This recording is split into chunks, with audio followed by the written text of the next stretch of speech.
I'm recording this so that I can keep a bit of sanity. This is my suicide note. It's the end for me. I just want this down so that others may see why death brings suffering. Why you can't let one person die in your life. My daughter got home from school at about 2 p.m.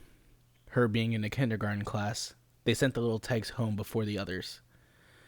I thought that I could get in an hour or two into some TV movies.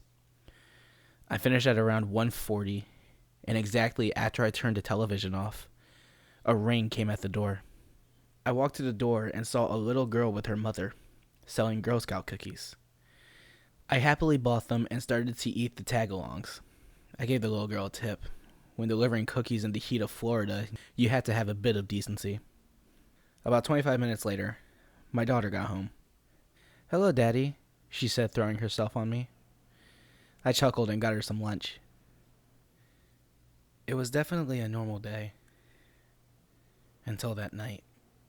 At around 1:40 a.m., my daughter screamed bloody murder. I quickly jumped out of bed and ran to her room. I threw the door open and saw my daughter huddled up in a little ball in the corner of her bed. I grabbed her quickly and turned the light on in her room. What I saw was completely chilling. I saw written in red paint on the wall, lust, gluttony, greed, sloth, wrath, envy, and pride. Sins of your forefathers, sins you can't hide. What the hell was that supposed to mean? The 7 sins? My daughter started to hyperventilate, and she started saying, "Daddy, Daddy, Daddy, Daddy," over and over again. I grabbed her asthma inhaler and tried to give it to her, but she was so far into an asthma attack that she really couldn't do much. I ran to my car with her and placed her in the back seat, and drove as fast as I could to a nearby hospital. We were instantly admitted, and she was safe from going into cardiac arrest. It turned out my daughter, at 5, had heart disease. It was about 7 years later, and during those 7 years, that thing started to really get bad. It was Christmas time. I had a wife named Samantha, and a son named Gregory. My daughter, Haley, was 12 years old. Greg was about 4. I was loving my life. The kids were happy. Samantha and I were happy. It was great. Except for the years previous. The first year, all of the women around me became aroused and flirted with me constantly. You want to know why that was bad? Because everyone that I rejected killed themselves in some horrid way. One gutted herself with a kitchen knife, and another hung herself from the gutter on her house. The second year, my daughter became infatuated with food, so much that her heart condition worsened. She was rushed to the hospital over 10 times during the course of the year. But when the year was up, she became anorexic and stopped eating much altogether. The third year, my house went into foreclosure, and I became very stingy with money and food. We later found out that the landowner of our house still had rights to our land and was stealing money out of my credit card for 2 years.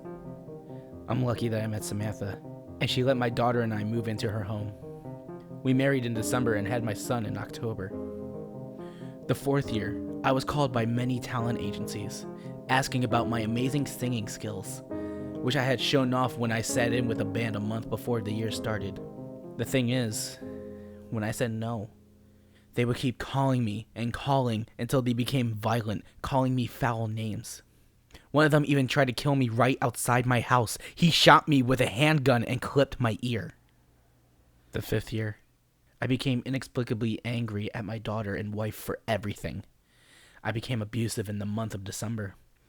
But in that same month, I fell down the stairs and suffered brain damage, but so little damage that it gave me little memory of the years past.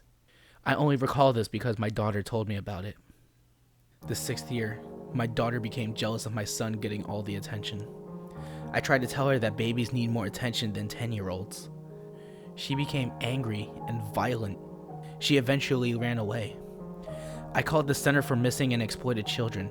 They found her in the abandoned house next to us, hiding in one of the closets. She was starving and eventually kicked her anorexia. It was the 7th year now, and nothing had really happened at all. That is until that night, at exactly 1:40 a.m., that the shit hit the fan. I heard my daughter scream a blood-curdling scream. I quickly ran to her room and saw something that broke my heart and terrified me. A man stood looking at her bed, holding a sleek knife, and he grabbed her and ripped her open with a blade. God, it's hard to even think about it, but he took all that remained of her. Jesus Christ, I was so proud of her. My baby. It's the 8th year now. My wife left me, my son barely knows me, and I curse myself every day. My late wife who bore my daughter, I now know that it was you who gave me this curse. You always hated me, I couldn't save you. I never could, and you hate me for it. So now I end it all.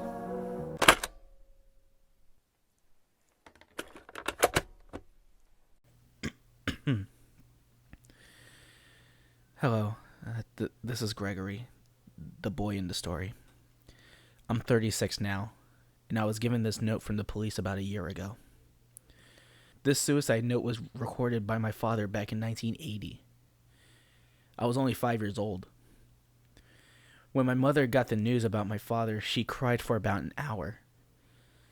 I was alone too, and it wasn't until 10 years later that my mother gave me the real story. She cried crocodile tears when she heard the news. The only emotion she harbored for my dad was hate. See, my father did all those horrible things you heard in the story. My father went insane at 1:40 a.m. in 1973. The date of his first wife and his anniversary. The psychologist he saw when his wife died has suspected that his wife's death was all his fault. He created an excuse and based his so-called revenge on the 7 deadly sins. The night of his wife's anniversary, he gave his daughter a shot of steroids, which gave her the heart condition. He killed every woman who flirted with him for 1 year, making their deaths look like suicides. The second year, he stuffed his daughter full of food, making her eat the largest portions. He became upset that it did not kill her, so he made her throw up her food after every meal when the year was up. The third year, he sold his house and let my mom use money from his credit card. He also became abusive for many years after. The fourth year, he claimed that he was the most talented singer ever, calling talent agencies and such. When they turned him down, he would call them foul names, and he even tried to kill one man. He shot at the man right outside of his studio, clipping him in the ear. The fifth year, he tried to kill my mom and late sister many times. But my mother retaliated, pushing him down the stairs. He had acquired short-term memory loss and couldn't remember much about that month. The sixth year, he drove my sister out of the house, calling her stupid bitch or fucking whore. She hid in the house next door when my father called a lost child agency. The forensics team quickly turned her back into our house, which my mother frequently called hell. The seventh year, my dad was very tame. He became a very nice man, happy, and was proud of his behavior. Until 1:40 a.m. On the night of his wife's anniversary, he killed my sister with a kitchen knife and fled with her remains to the Bahamas. I still cannot believe it to this very day. And at the beginning of the 8th year, he killed himself. The police force says that it was suicide. He created a makeshift noose out of organic material. They all lie, because I know the rope was my sister.